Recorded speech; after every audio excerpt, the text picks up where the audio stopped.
Subscribe करें हमारे YouTube channel साधना gold को और पाएं वीडियोस सबसे पहले।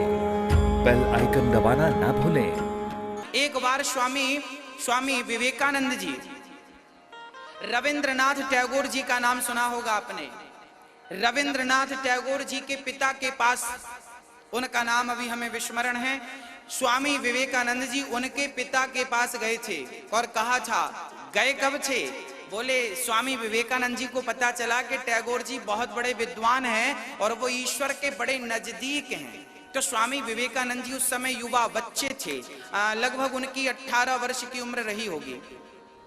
स्वामी विवेकानंद जी रविंद्रनाथ टैगोर के पिताजी, जो कि काफी विद्वान, चर्चित विद्वान थे, जब स्वामी विवेकानंद जी दौड़े दौड़े उनके पास गए और आप आश्चर्य करेंगे, स्वामी विवेकानंद जी को जब पता चला कि फला व्यक्ति भगवान के बड़ा करीब है, तो स्वामी जी को ये बात जब सुनाई पड़ी तो उसी क्षण उसी हाल में दौड़ पड़े। बारिश का मौसम था, नदियों में बाढ़ थी, पर रात्रि हो रही थी, पर वो रात को नदी पार कर गए और रात्रि को लगभग 2 बजे वो कुटिया पर पहुंचे। टैगोर जी एक घास की कुटिया पर ही रहा करते थे, बड़े वैरागी थे और वो वहां रहा करते थे। रात्रि के 2 बजे भीगे हुए विवेकानंद और टैगोर के पास, जब टैगोर जी के पास पहुंचे और दरवाजा के पास पहुंचकर खटखटाया नहीं, सीधा धक्का मारा और दरवाजा खुला, अंदर चले गए। डर गए टैगोर जी के, भाई ये कौन है? तब उन्होंने, स्वामी विवेकानंद जी ने सीधा प्रश्न किया टैगोर जी से, क्या आपने भगवान को, क्या ईश्वर है? स्वामी विवेकानंद जी ने प्रश्न किया, क्या ईश्वर है? क्या ईश्वर है? ये प्रश्न स्वामी विवेकानंद जी का जब सुना टैगोर जी ने, शक पका गए वो। अर्थात वो इतनी रात्रि को अचानक कोई ऐसा प्रश्न करे कि ईश्वर है, तो वो घबरा गए, अर्थात वो समझ नहीं पाए। और प्रश्न तो समझ गए, पर वो उत्तर जब तक देते वो डर गए। स्वामी विवेकानंद जी बोले, मुझे उत्तर मिल गया। स्वामी जी विवेकानंद जी बाहर जाने लगे। टैगोर जी ने रोका, भाई रुक जाओ, प्रश्न का उत्तर तो ले लो। हाँ, तब स्वामी विवेकानंद जी ने जाते जाते टैगोर जी से कहा कि ईश्वर है, पहले ये आप ही कंफर्म कर लो। जब आप कंफर्म कर लेंगे तो आप हमें बता सकेंगे। स्वामी विवेकानंद जी वहां से उल्टे पांव बाहर आए और बहुत दिनों के बाद जब उन्हें खबर लगी कि कोई रामकृष्ण परमहंस नाम के कोई विद्वान है, तब स्वामी विवेकानंद जी रामकृष्ण परमहंस के पास गए और रामकृष्ण परमहंस से यही प्रश्न किया, क्या ईश्वर है? और जब ईश्वर है प्रश्न किया तो रामकृष्ण परमहंस ने स्वामी जी का गला पकड़ लिया और कहा कि मैं तुझे दिखाऊं ईश्वर, अभी देखेगा या कुछ देर बाद देखेगा? स्वामी जी घबरा गए।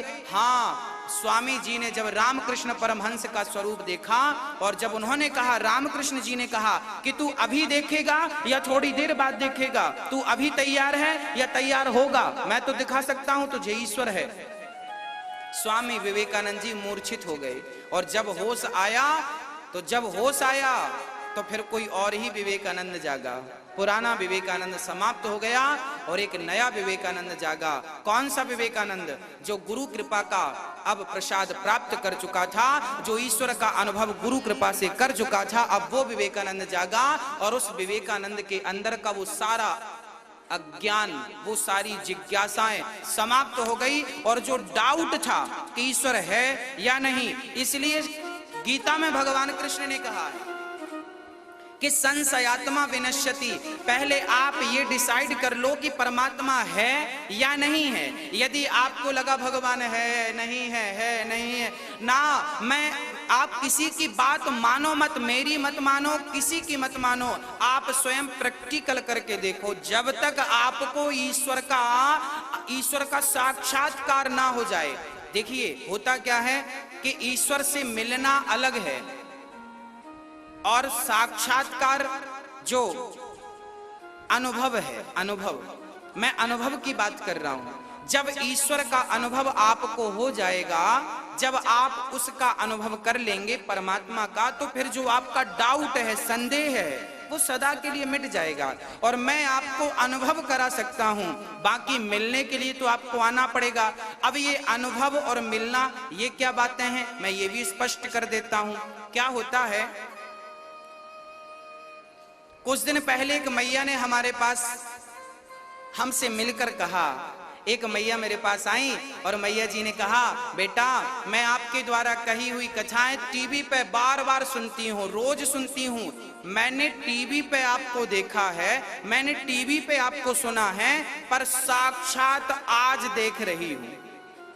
टीवी पर तो मैंने बार बार देखा, पर साक्षात आज देख रही हूं।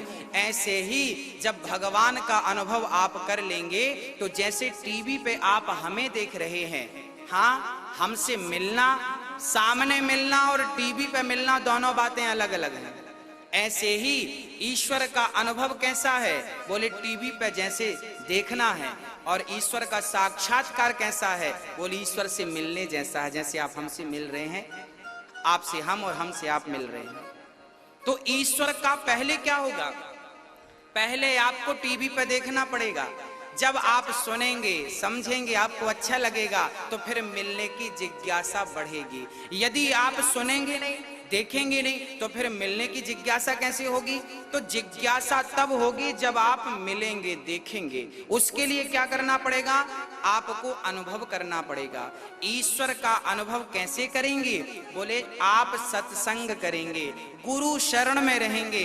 जब गुरु शरण में रहेंगे, सत्संग करेंगे, तो ईश्वर का अनुभव आप कर पाएंगे। और जब अनुभव आपको हो जाएगा, तो फिर आपके भीतर जो प्रश्न है कि ईश्वर है या नहीं, विश्वास करूं कि ना करूं, ये जो संशय की दृष्टि है, ये समाप्त हो जाएगी। इसलिए मेरा आपसे निवेदन है कि सबसे पहले अपना संदेह मिटाइए। ईश्वर है या नहीं, पहले ये निर्णय करिए। इसके बाद जब आप निर्णय करके आगे बढ़ेंगे तो अपने लक्ष्य में पहुंचने में फिर देर नहीं लगेगी। उसके लिए आपको अनुभव की आवश्यकता है। और ईश्वर का अनुभव कैसे होगा, उसका नाम जपिए, नारायण नारायण, उनकी लीलाओं का रसपान करिए, भगवान से प्रेम बढ़ाइए। जैसे अपने बच्चों से आपने प्रेम कर रखा है, अपनों से प्रेम कर रखा है, ऐसा प्रेम जब आपका निरंतर बढ़ेगा तो फिर अनुभव हो जाएगा।